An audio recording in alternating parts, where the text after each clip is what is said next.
Hi, I'm Dean Curry. I'm president and founder of Rising Star Enterprises for Wellbeing.com. We are basically a company that deals primarily in health and fitness, and we are a parent company. So what does that mean? We basically have subsidiaries of the company in massage. We also have it's a sports management company for health and fitness and personal training and nutrition, and we are a parent company for massage as well, massagetterrific.com.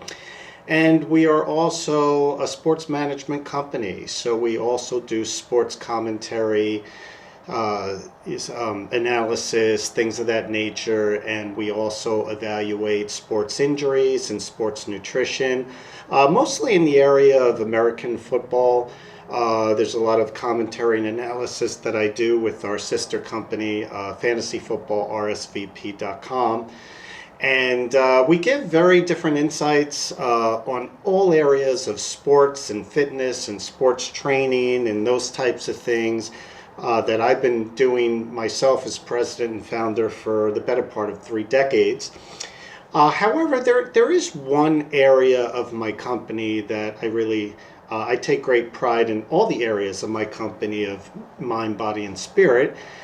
And anyone that really knows me knows that I'm an uplifting, positive person. I've always, put a lot of thought into the psychology of fitness, not just the physicality of it, but the psychology, the inspiration that goes into it.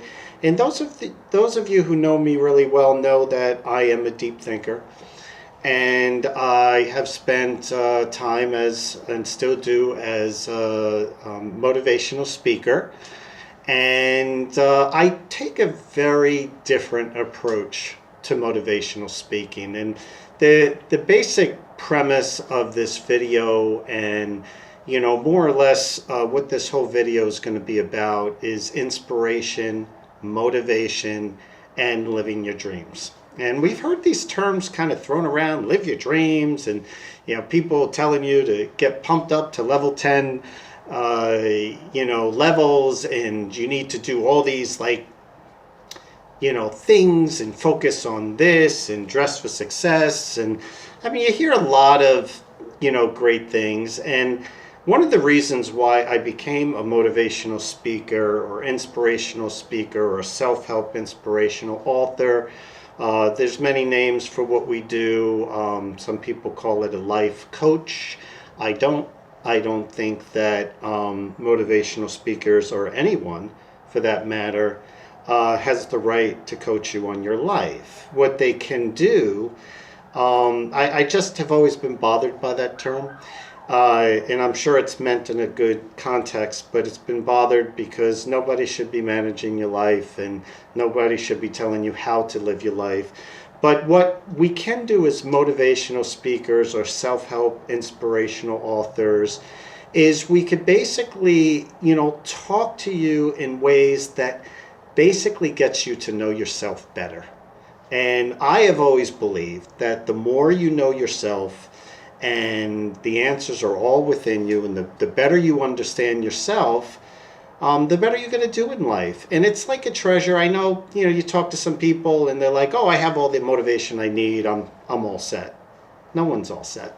Okay, that to me lacks intelligence, to be honest. And I don't say that term too much, but that is just not an intelligent comment, because I'm a motivational speaker. And I have read, I don't know how many books on self-help and inspiration. If you wanted me to put a number on it, I mean hundreds, And, I'm always focused, and I'm an author. I have a book called The Evolution of You. It's right here, A Human Approach to Life Enhancement. And you have, man and a woman walking through the stages of life. And I basically have 9 stages of evolution. That there's more than 9, obviously, but I speak about these 9 stages of evolution because I really feel you need these 9 to be fundamentally sound. Now, it's not a book of rah-rah. It's not a book of level 10. It's not a book as act as if. It's not a book that basically tells you that you have to pick, you have to, alter all these parts of your personality, and think differently and these types of things.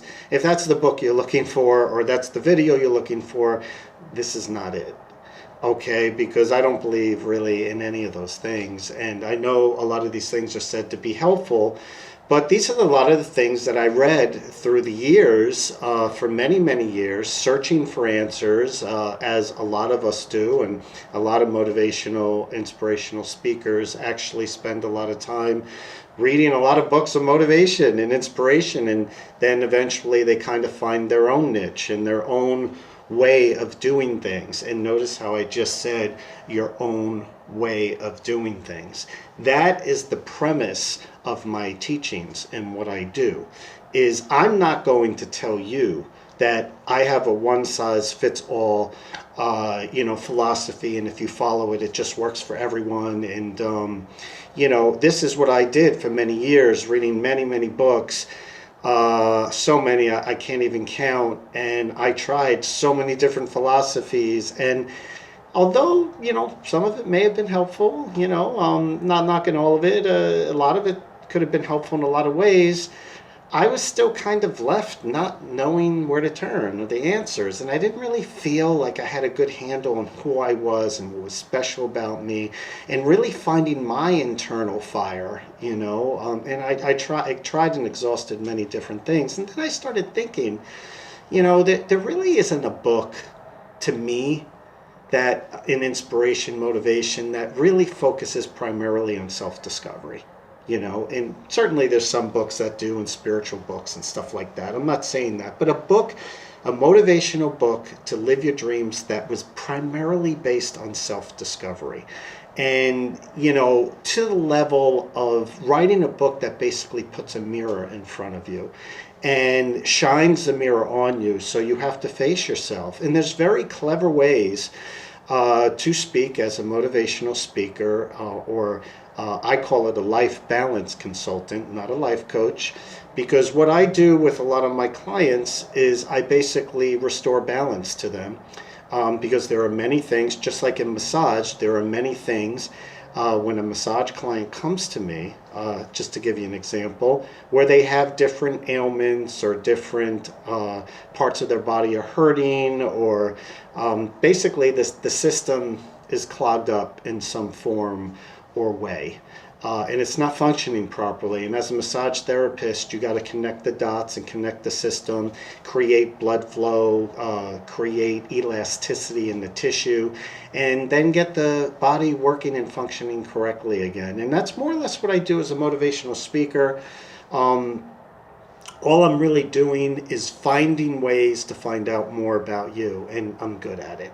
I'm good at it. Maybe for a lot of different reasons. I've experienced quite a bit in my own life, ups and downs, just like everyone else. And I learned some very hard lessons, but mostly I really learned how to be humble and to ask myself questions. Why is it that, not talking about myself in the third person, but I would ask myself questions like, why I was doing certain things, why I was repeating certain things, why did I continue to do these things, why am I doing these things versus not doing these things, and these types of things that have kind of, and then I started asking myself and accepting it, like, oh, maybe that's just a part of my personality. I need to accept that, not change it. And, a lot of the teachings I was learning was, oh, you need to change it and snap out of it, and that didn't help me. And it doesn't help the people that I work with. And I started understanding this whole way that I had to talk to myself in order to understand who I was, to accept who I was, to discover new ways inside of me that, to come to the realization that there were certain things I just wasn't that good at, but how could I become better at those things, and why am I not better at those things? And you start to unravel that there are blockers in our personality that prevent us from moving forward, that prevent us from dreaming bigger, and prevent us from, doing things that most people didn't think we could do. And a lot of it isn't just yourself. It could be your environment. It could be that you're overworked, so you don't have enough time for self-discovery. And it could just be, we are all symptoms of the environment we put ourselves in. So very simply, you could be in an environment that's not working for you. I mean, hopefully it's not a job you don't like, but that could be a concern. Or it could be a job that you like, but it's just too demanding and it exhausts you. And that is something that throws you out of balance, and or perhaps you're in a relationship or that's slightly toxic for whatever reason. It's the only word I could think of right now that's eloquent enough. But it's just not a relationship that's giving to you. It's taking from you. And I don't mean taking from you in a good way. I mean taking from you in a bad way, where it's taking from who you are. It's taking from your spirit. It's taking from your soul. It's taking from your personality. And we've all experienced these types of things, including myself. And, it's just one of those things where you really have to evaluate who you are and realize in restoring balance to yourself. And that's what the book does, is it basically talks about different areas of your life, different areas, whether it be professionally or personally, who you surround yourself with. I mean, I've even seen it where people in family, people's own family, doesn't really give to them. It kind of takes from them, and it's more common than you think. And we all try to love one another and be happy, but sometimes it's not even something that's being intentionally done.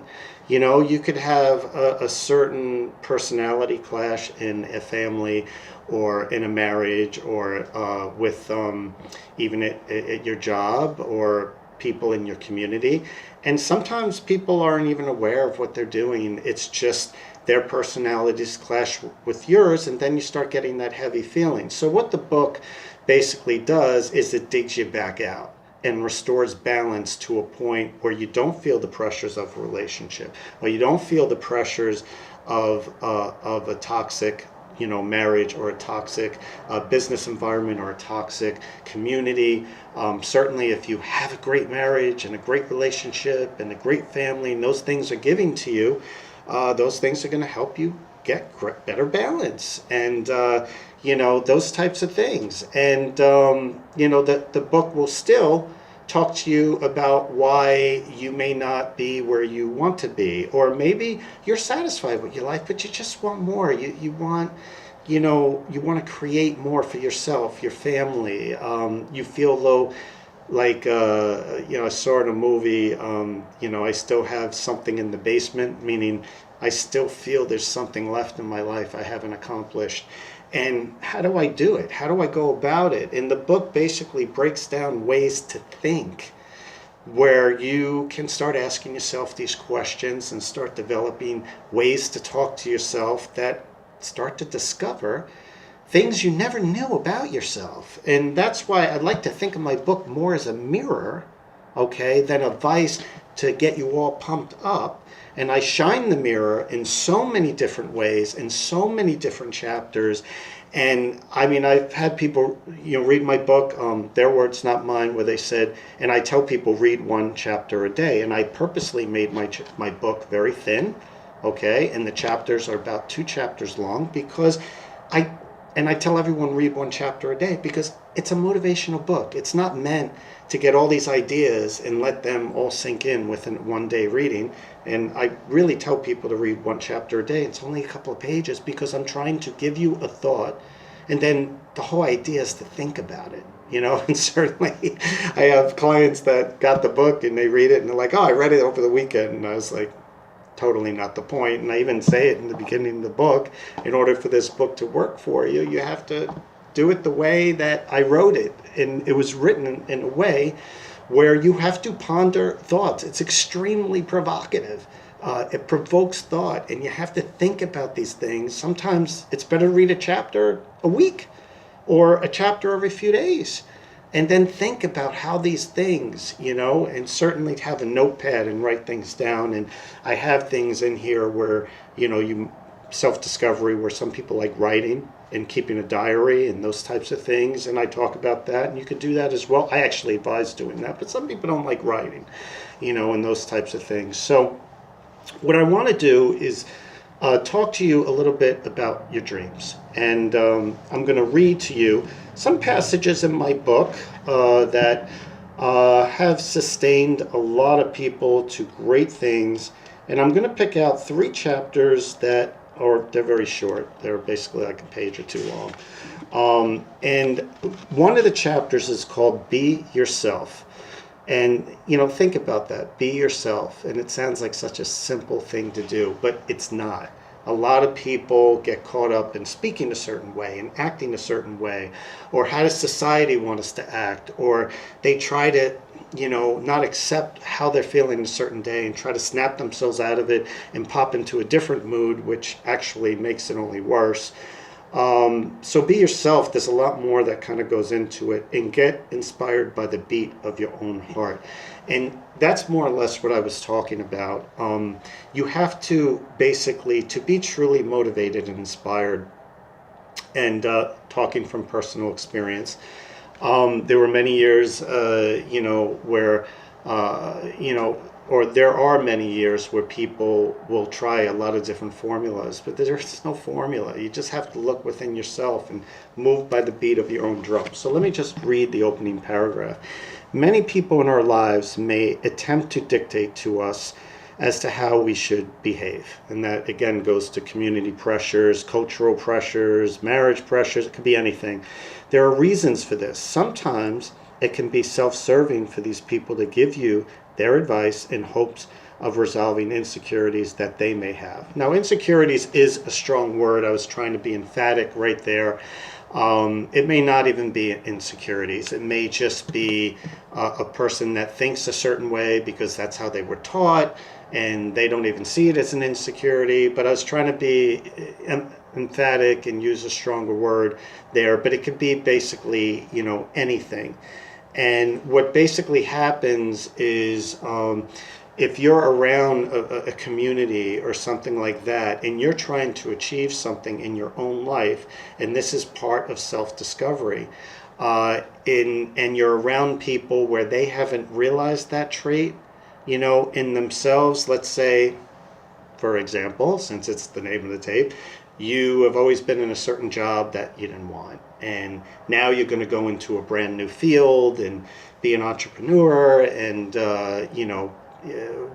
whatever field you're going to go into. I mean, it's always better to kind of pick a field. Let's say you're in a finance field or something like that, or some type of technical job, and let's say you always wanted to, I don't know, let me think. I heard someone tell me something about they were in a technical job, they were in technical support, and the person was telling me that they wanted to open up a cleaning business because there was a lack of these type of cleaning facilities in the area that he lives. It was extremely in high demand, especially with corporate cleaning services and home cleaning services, because both were really prospering in this area. And, I mean, that's two extremes, I'm a technical person, and, financial technical, and now I'm going into cleaning. It really doesn't matter, what it is, whether you're offering, that type of service, or I've even seen people go from finance, and they knew a thing or two about web design, and they wanted to teach people about web design. And maybe that's even a better example because there's some transferable skills there. It isn't like night and day. I was just telling you a story a client told me the other day. But he was going into like let's say a person's going into web design, and what happens is, this person loves web design and they do it for themselves, and they have an Instagram account and all these things, and they're helping their friends build websites, and there's just like a huge demand to it, and a lot of people don't know it. And now it's like a social media age where people need websites, even actors or whatever the industry may be, they all need, it's not going on auditions anymore. You have to have a website, you have to have followers, you have to have Instagram pages, and like every profession from acting to marketing or whatever the case may be, you have to have a social media platform. You have to be, I say, social media relevant. These types of things are very, very, very important. And so if you're going into a new field, a lot of times you're going to get blowback from people, I like to say. And, it's again a strong word, but I'm trying to be emphatic. And what happens is if people are in a, relationship that they're not that happy in, let's just say, or people, or there's some tension, every relationship has tension, but let's just say more than normal. Or you're in a job that you're not crazy about, it's kind of hard for someone to understand that you're going to leave your profession and go into a job you love and be an entrepreneur. Because it basically, and this is what I talk about, the mirror and the reflection in my book, The Evolution of You, a human approach to life enhancement. And as you can tell, a lot of things I say are very humane, human, very down-to-earth things, to learning about yourself. And it's very hard for someone that to be happy or inspiring, and you'll get blowback. It almost to the point where the person may not seem that happy for you or excited, because instead of and maybe it's just the way people are wired, but you see enough of it in life that you have to start writing chapters about it, so then people can learn and say, oh, I guess when I go after my dream, I'm going to get blowback, because it's not that people mean it in a bad way, but what happens is everyone wants to live their dreams and be happy. I mean, it's even in the Constitution, the pursuit of happiness. And, so when you are going after something that's going to make you happy and someone else may not be as happy, it basically, like my book does, it shines a light on them, not you. You see, and then what happens is, instead of them thinking, wow, I want to be happy for your dream, they start thinking about their own life. They start asking themselves questions like, why, I'm friends with this person, I grew up with them, kind of the same intelligence or whatever, and he's switching his whole life around and chasing his dream. I mean, what does that say about me? And sometimes that's the first thought people have before they start saying, hey, that's great, man. Good luck. I want you to do great in your dream. So I wrote about it. So this way, when you go after your dream and you're getting some blowback from people, you'll sit there and say, oh, okay, maybe that's what that was. And, so that's just a little chapter in my book that I wrote about, that you should probably, understand, because it's going to, happen a lot. And I'm going to talk a little bit more about that in about 2 seconds, but let's change it to something a little bit more uplifting, a chapter I have in my book during the 7th stage of evolution in my book, which is called Dare to Dream. That's the name of the stage, not the chapter. The chapter is, you gotta dream, baby. You gotta dream, baby. And basically, it's one of the funnest chapters in the book, because, I spend a great time in the book explaining the things you have to watch out for when you go after your dream. And when you chase your dream, watch out for this. This will inspire you. This won't. This will. This won't. When people talk a certain way to you, that what they really mean is this, and this is how to get around it. And I'm basically figuring out all these ways to get around things and discover more about yourself and open up the treasure chest inside you. But this is one of those chapters where I just go big. And I just say, you gotta dream, baby. And, I say it that way and I get excited, because it just talks about, man, if you don't have dreams, you don't have anything, I mean, the only thing that's going to go get you out of bed in the morning is if you have a dream. You know, that's what gets you out of bed. And dreams are things that not you just come up and say, oh, I'm going to have this dream. You know, that's not what I mean by dream. Or, you know, I want to be president of the United States. You know, like something, you know, really out there. Not that it can't happen, but it's not what I mean by that either. What I mean is dreams are part of self-discovery. They're in you already. You know, they're in there. There's something in you and something in everyone that truly makes you special, that truly makes you an individual. And there are dreams of your spirit and personality locked inside you, and you just got to figure out how to get to them. So those are the dreams I'm talking about, the dreams that are in you already. And I talk about this chapter, I get a little excited about this chapter, as you can tell. And it starts off, I'll just read a few lines. Now we are at the real fun part of the book. You have worked hard to get to know yourself. You have done many assignments and have admitted more things to yourself than ever before. You should have a strong enough base now to dream freely. Dreams can serve as a transport into your future. And then I go on and on and on about, you know, dreams and how you have to have them, and you do have them. You don't have to have them. They're in you. Everyone has something that's special. So you noticed I picked, you got to, you know, come from within, the first chapter, and be yourself and get inspired by the beat of your own drum. And now I'm talking about you got to dream, baby, but the dreams aren't things that are, you always see a TV show and say, yeah, I want to do that. The dreams are already inside you. They're already there. You're born with them. You know, and you're born with these special qualities about yourself. And so many people find out parts of it, but they don't find out all of it. And even if they think they found out all of it, you know, I don't ever go around saying, oh, I'm living my dreams. I have my motivation company. I wrote my book. I'm good. I'm done. There's so many things about myself that I'm still learning and growing. And anyone that thinks you just stop learning and growing and finding out more qualities about yourself, you know, it's a little harsh. I'd say it's not an intelligent comment, but it isn't.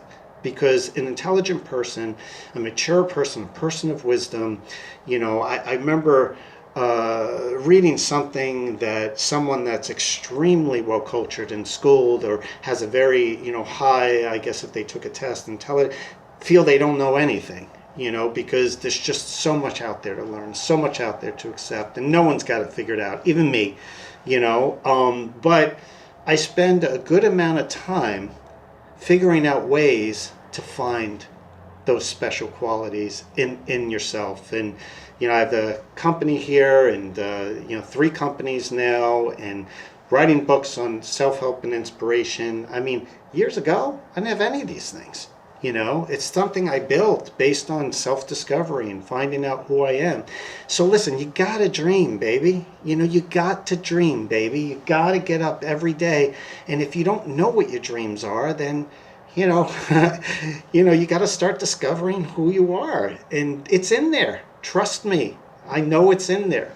So that's one of the chapters in there, and it goes on and on about having dreams and discovering it within yourself and how to find it in yourself. And then there's another chapter I absolutely love. It's called Watch Out for Dream Stoppers, and I'm not going to read to you passages of it. But it's basically about the same thing when I was saying get inspired by the beat of your own heart. And there's obviously a theme I'm going with this, is watch out for dream stoppers. It kind of builds on the premise of the point I made earlier when I more or less was saying to you that when you go after your dreams, the single thing people want more than anything is to live their dreams, to be happy. If you're not happy inside, living your dreams, living your dreams is just a statement, but it's really coming from the full potential of who you are. That's what I mean by living your dreams. If you're not coming from the full potential of who you are, how could you give to somebody else? How could you give to someone in marriage? How could you give to someone, you know, in a company? How could you give to someone in friendship or a community if you don't know something about yourself? I'm former military in the Army, and the one thing that we learned is if there's like a biological thing and this gas or something, or you're on a battlefield, before you help an alien soldier, you have to first square yourself away, get your suit on, make sure that you tape up your own cut or whatever the case may be, or, because if you can't, provide for yourself, how are you going to provide for your fellow soldier that might be in trouble? And it's the same philosophy in life. If you can't, square yourself away, how are you going to, help someone else? So when you talk about watch out for dream stoppers, you have to just, again, be really, really careful about people. When you have a dream, you got to kind of keep it to yourself, and work on it on yourself, because it's something everyone wants. Everyone wants their dream. Everyone wants to live to the full potential of yourself. So when you start telling people that you're going to do that, a lot of times people, are half listening, or because the first thought they have is they think of themselves. And someone once said, "Is it a selfish thing?" I said, no, it's not a selfish thing. No, not at all. That's too strong of a word. A selfish thing, I think, is something a little bit more premeditated. This is a reaction thing. Is when you talk about, what do you want to eat for breakfast, it's not a big deal. But when you talk to someone about their dreams and living their dreams, everyone wants that, So when you start living yours, sometimes people, instead of just saying, right on, they just start saying, why? How come I'm not living more in my life? And it's again, it just might be the way the human brain's wired, but it's just the way it is.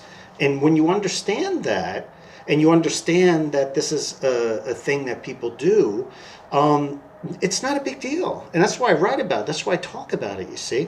Because then once you kind of understand that, you're not as affected as if someone's not like being your cheerleader. When you thought, going after your dreams, everyone would be like excited and helping you and supporting. Sometimes you do get that, but a lot of times you don't. And, it's just one of those things where, don't take it personally, and I'm only making you aware of it. So this way, when you see it, it doesn't affect you, and you could keep, going strong in empowerment, and not be affected by these types of things. And then you could avoid them, and you could just do what this video is basically talking about. And that is being truly inspired, learning about yourself, being truly motivated, discovering the special qualities that are inside of you, and mostly living your dreams. And living your dreams is basically living to the full potential of yourself. This is Dean Curry, President and Founder of Rising Star Enterprises for Wellbeing. Certainly like us. We're on YouTube, Facebook page, Instagram, the whole 9 yards, Twitter, and we are podcasting on 9, soon to be more, radio stations here, and I will be coming out with a lot more information about health and fitness and exercise and nutrition and how to eat well for exercise and those types of things. So once again, Dean Curry, President, Rising Star Enterprises for Wellbeing. Have a wonderful and healthy day, and happy holidays. It's the holiday season, and have an even better tomorrow and next week. Thank you.